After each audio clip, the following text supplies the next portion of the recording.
warahmatullahi wabarakatuh.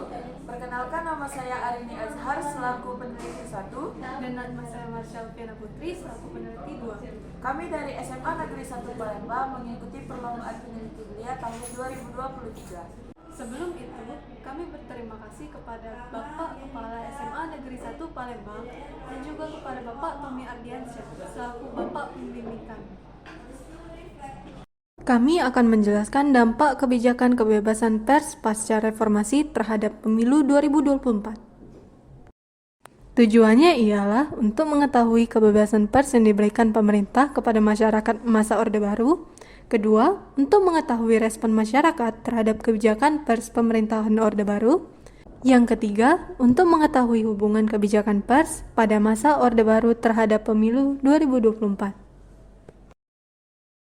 Pada masa Orde Baru, kebijakan pers yang ditetapkan oleh pemerintah membuat masyarakat memiliki ruang yang sangat terbatas untuk mengeluarkan pendapat maupun mengemukakan hal yang berkaitan dengan negara. Contoh nyatanya seperti perusahaan media pada zaman itu harus memiliki surat izin usaha penerbitan pers. Wartawan yang wajib menjadi anggota Persatuan Wartawan Indonesia. Dari hal di atas melatar belakangi kami untuk meneliti bagaimana kebijakan pers pada masa itu serta mengetahui keterkaitannya dengan pemilu 2024. Metodologi yang kami gunakan adalah menggunakan buku referensi terkait masa Orde Baru yang ada di perpustakaan serta yang didapatkan dari beberapa jurnal di media online. Hasil dan pembahasan dari penelitian kami ialah, secara garis besar, kebijakan kebebasan pers memiliki dampak yang positif bagi bangsa Indonesia. Salah satunya ialah kita semua bisa dapat menyalurkan suara atau pendapat seperti di pemilu 2024 yang akan datang nanti. Dewan Pers didirikan pada tahun 1967 yang memiliki tujuan menjadi alat komunikasi antara pemerintah dan masyarakat, di mana pada masa itu pers dikendalikan secara ketat oleh pemerintahan pada masa Orde Baru. Tugas utamanya ialah menjadi media informasi, sarana pendidikan, wahana hiburan, dan sebagai pengontrol sosial. Namun, kebijakan kebebasan pers tidak berlangsung lama. Seiring berjalannya waktu, pemerintah Soeharto mengangkat sistem pemerintahan otoriter. Terjadilah peristiwa pemberedelan atau bisa disebut dicabutnya surat izin usaha penerbitan pers oleh pemerintah masa Orde Baru.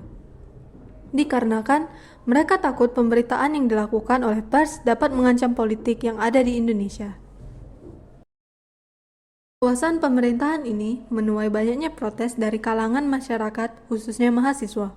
Protes ini mengakibatkan banyaknya korban jiwa, terjadinya anarki di kota-kota besar hingga ke pelosok daerah. Pada akhirnya, Soeharto mengundurkan diri dan kepresidennya pun digantikan oleh B.J. Habibie.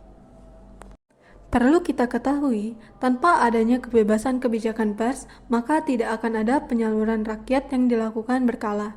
Contohnya, pemilihan umum. Kita bisa mendapatkan informasi secara cepat melalui media sosial, contohnya ialah WhatsApp, YouTube, TikTok, Twitter, Instagram, dan lain-lain. Namun, hal ini memiliki sisi negatif, bahwa berita-berita yang diinformasikan belum tentu akurat dan faktual. Banyaknya beredar informasi-informasi palsu mengenai pemilu 2024 untuk bertujuan menjatuhkan salah satu pasangan pemilu. Diharapkan untuk pemerintah mengantisipasi yang akan terjadi agar hal yang tidak diinginkan tidak terjadi, serta partisipasi dan dukungan dari seluruh warga di Indonesia untuk dapat menyukseskan kegiatan pemilu 2024 yang akan datang.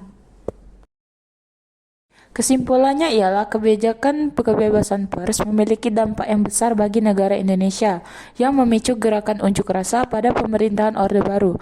Namun seiring runtuhnya kekuasaan Orde Baru, kehidupan pers Indonesia sedikit demi sedikit mulai mendapatkan kebebasan dalam menyalurkan pendapat. Hal yang bisa kita lihat ialah pemilu 2024 yang akan mendatang. Demikian hasil penelitian dari kami. Wassalamualaikum